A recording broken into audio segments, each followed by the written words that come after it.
Friends, just imagine a lonely country road, heavy rain pouring down, and an old broken cottage about which people say that no one is ever alone there at night. Have you ever been caught in the rain and gone looking for shelter in a place where you should never have gone? And what if you met someone there who looked alive, but wasn't?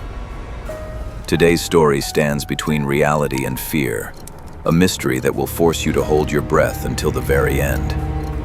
So friends, let's begin the story. It goes something like this. One evening I was walking through the countryside when suddenly the rain became very heavy.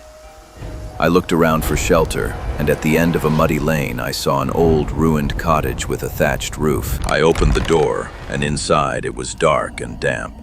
At the far end of the cottage there was a small room with a rusty stove. I put some pieces of wood inside it and lit a fire. Then I took off my boots and sat near the fire to warm myself. Just then, I heard footsteps in the passage outside. Suddenly, a man appeared in the doorway. Strangely, he didn't seem to notice me at all. He walked straight to the stove and began warming his hands in front of the fire. He was completely soaked. Water was dripping from his clothes, as if he had just come out of a pond. Water fell from his old hat onto the burning embers and made a hissing sound. I cleared my throat. Only then did he turn and look at me over his shoulder. His teeth were chattering, and his face was pale white. He said, "Not many people come here." "Why?" I asked. "Because of ghosts," he replied.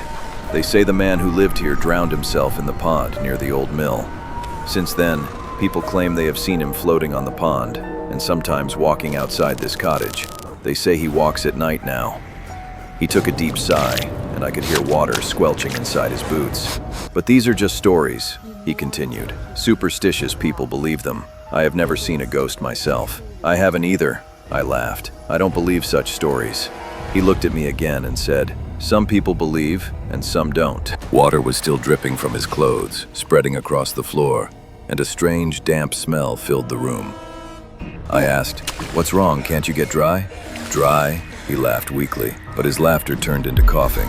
"I can never get dry," he cried. Suddenly he pushed his muddy hands deep into the fire up to his elbows, but the flames did not touch him at all. Without another word, I grabbed my boots and ran screaming into the dark night. Friends, if you enjoyed this story, don't forget to like the video, subscribe to the channel, and tell me in the comments, would you dare to go alone to a place like this? And if you want to hear more silent and mysterious stories, stay connected with Silent History. See you in the next story.